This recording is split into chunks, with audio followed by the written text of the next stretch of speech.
Welcome back, all of you. So, after summer vacation, I am going to resume your chemistry classes, and today I am going to discuss with you and have a quick recap for the acid, bases, and salt. We have started this chapter before the summer vacation only, and I will start this chapter again in order to make you aware of this chapter and what are the different topics which we have covered out before also. So, in order to cover up all that thing, we will have today's session. So let's start the acid, bases, and salt. So first thing I would like to take your attention here is that what is a tap water? So okay, everybody knows about what is a tap water. Tap water means the water which is impure. Okay, and this kind of water can conduct electricity. This kind of water can conduct electricity, but the amount of conduction of electricity here it will be very low for this tap water. Okay, so in order to increase the electric conductivity of this water, we can add some of the substances there.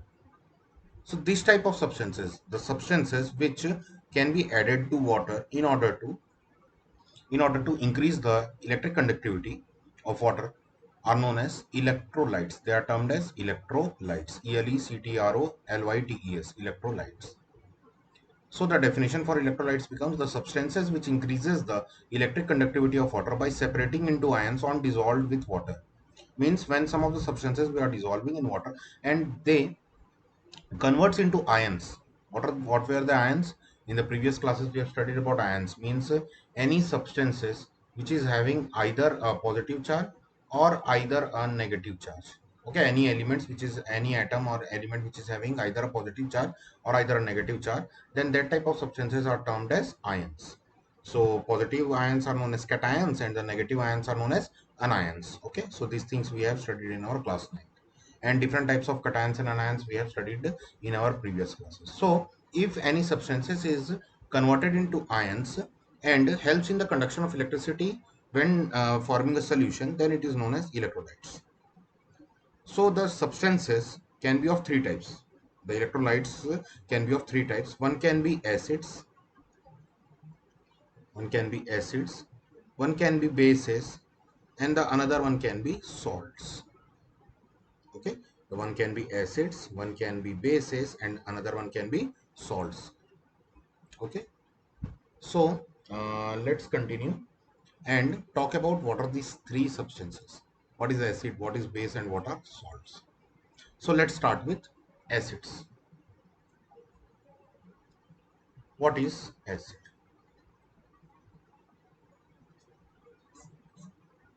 Okay, what is acid? So acid, this particular word acid denotes the substances which are generally tasting sour. Okay, the acids are the substances which are tasting sour. Or I want to make you remember about some of the fruits which are sour, such as lemon, oranges. Okay, they taste sour. Kiwi, generally presently we are seeing kiwi also in our nearby things.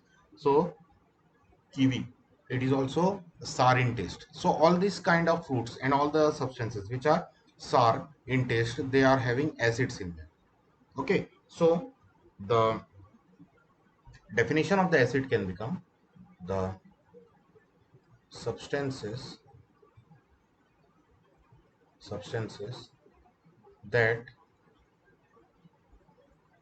taste sour and gives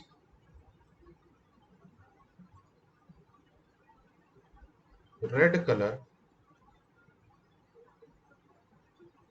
with a blue litmus paper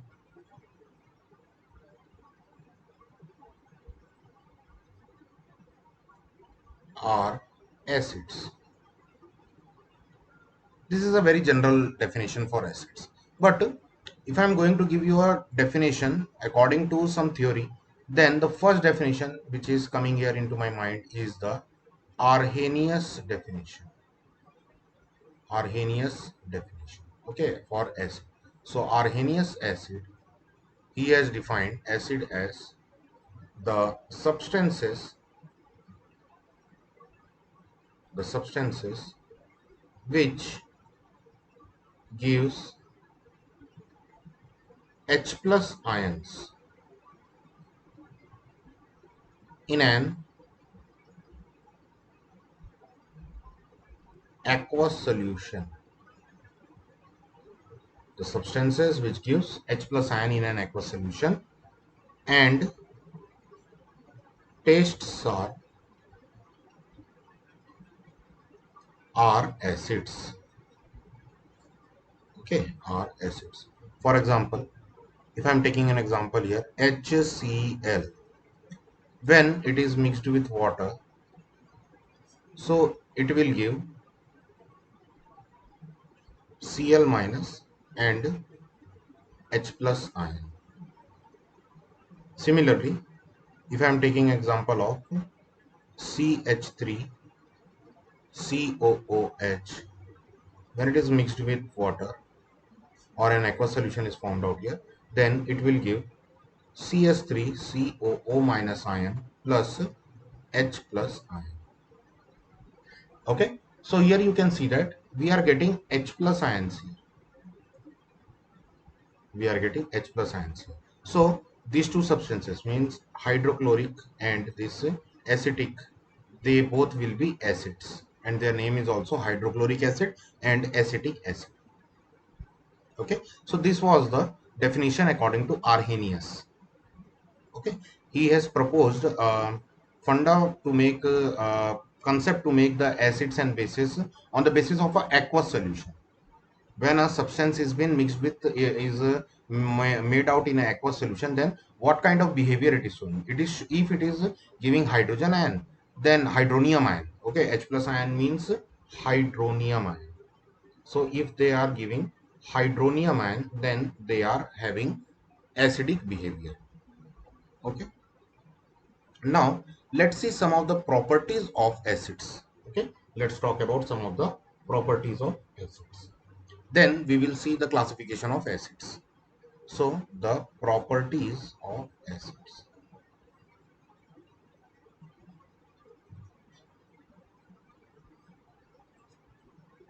Number one, they taste sour. Okay, they taste sour. Number two, reacts with metal, reacts with metal such as such as zinc or magnesium or etc. to release hydrogen gas, to release hydrogen gas. Okay, means when it is reacted with metal, when metal is been reacted with acid, it will give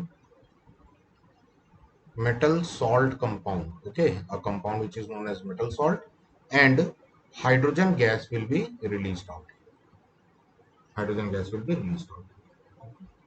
Next property of an acid is to convert blue litmus to red in color. Okay, it can convert blue litmus into red color. The last property is that they can conduct electricity. They can conduct electricity in fused or solutions. Okay, in not in fused, it means in molten or solution form, they can conduct electricity. Okay, let's move further and see the next type of substance, means the classification of acids. Let's continue with the classification of acids.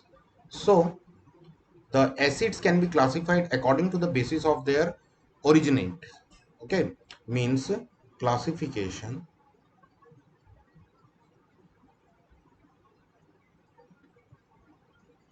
of acids on basis of their origin. So here the first type of acid can be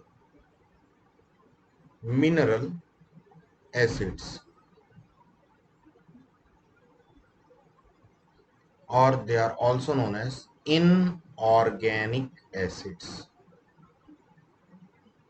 Inorganic acids or mineral acids. Okay, inorganic acids or mineral acids. So what are these mineral acids or inorganic acids? The acids which are not originated from any organic substance. Okay, acids which are not originated from any organic substance.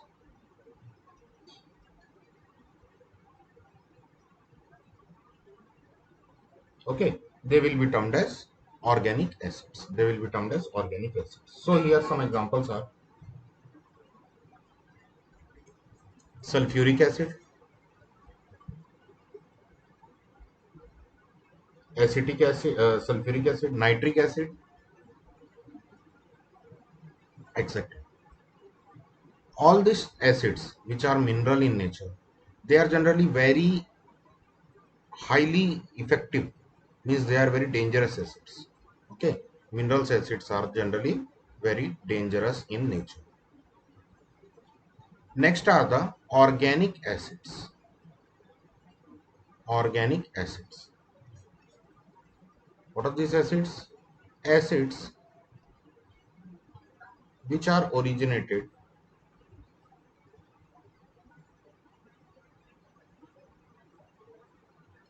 from any organic source. From any organic source, they will be termed as organic acids. Okay, so some of the organic acids examples are acetic acid. Okay, acetic acid, CH3COOH.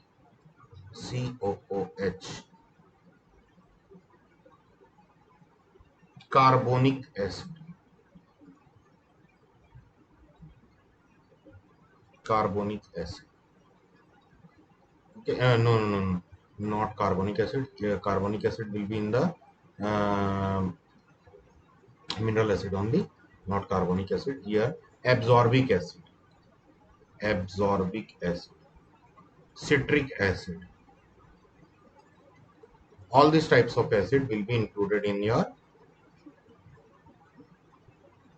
organic acids. They are generally not that much dangerous as compared to that of the mineral acids. Okay, mineral acids are very much dangerous, but absorbic acid or citric acid or acetic acid, they are not that much of danger. Next, let's talk about the bases. What are bases?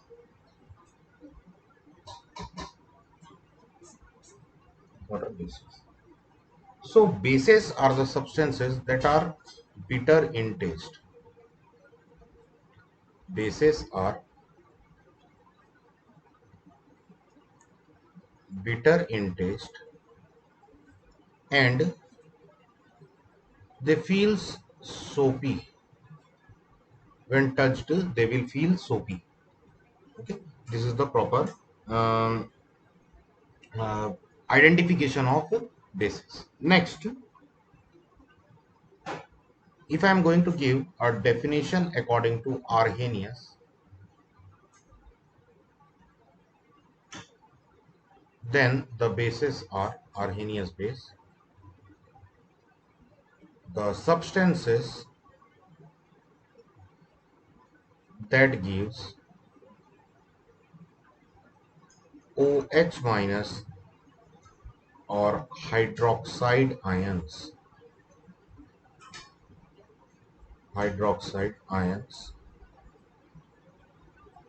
with aqueous solution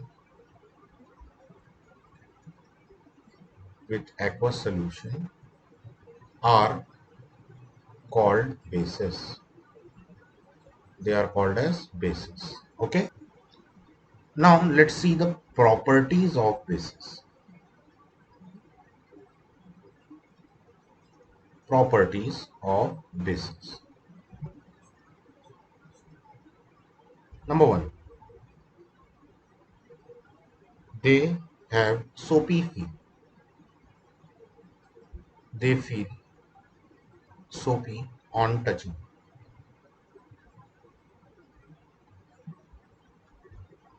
Number two, they can burn the screen. They can burn the skin.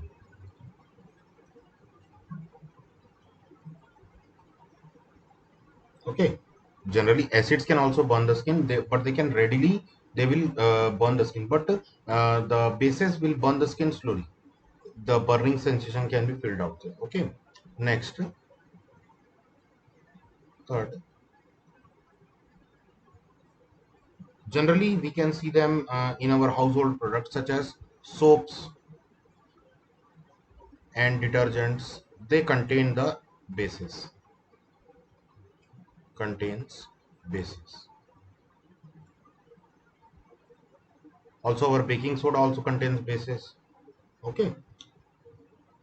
Some commonly found bases at our home. I can give you some examples for bases here. Number one, antacids.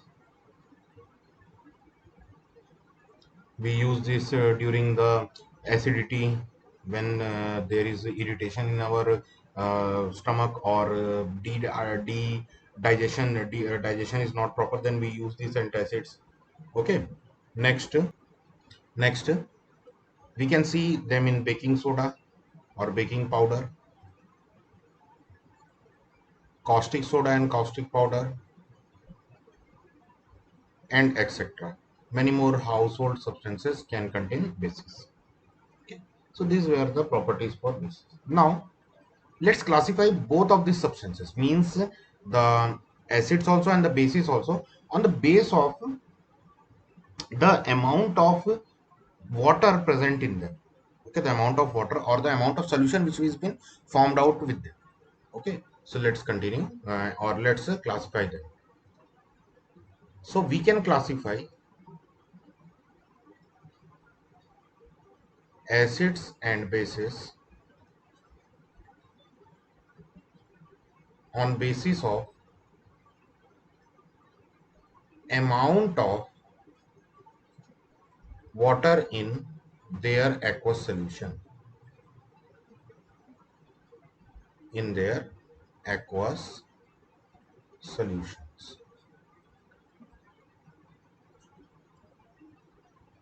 First, concentrated acid or base. Let's talk about concentrated acids and bases.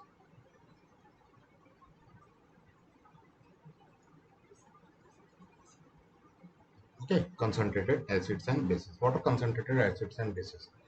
The solution in which the amount of acids or bases is more as compared to that of water. This type of solution, this solution is termed as concentrated solutions. of acids or base. Okay, means the amount of acids and bases will be high there, and the amount of water, which is the solvent there, it will be lower here. So that type of solvents, that type of solutions will be called as concentrated solvent solutions. Okay. Next is the dilute solutions. Dilute acids and bases.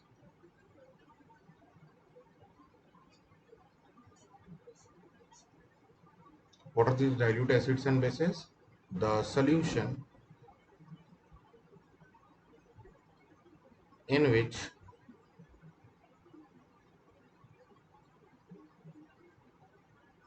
amount of acids and bases is less as compared to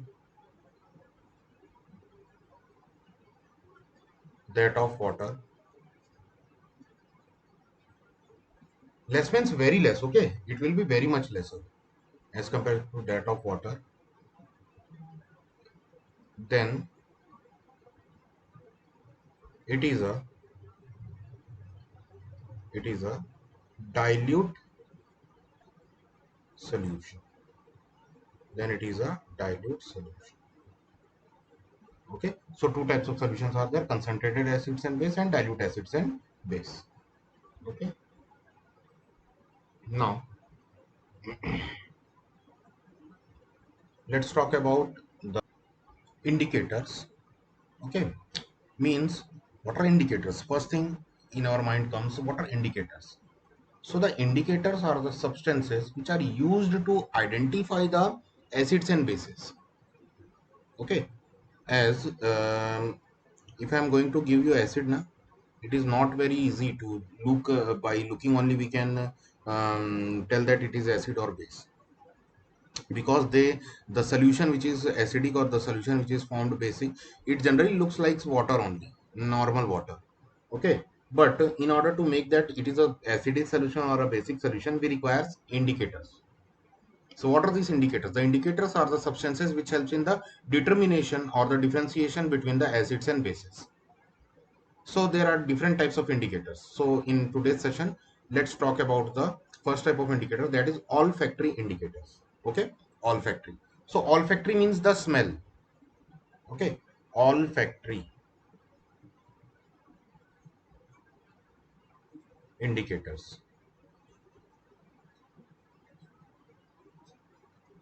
These olfactory indicators are related to the sense of our smell.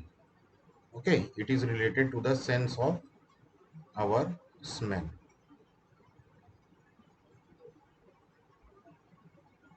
So when we smell na, if there are different types of smells for acid and there are different types of smells for bases, means we will find out that some different characteristics in smelling will be find out for when we use base or when we use acids there.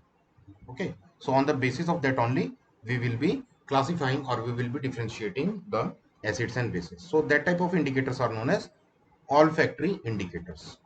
Okay, so what is this olfactory indicators?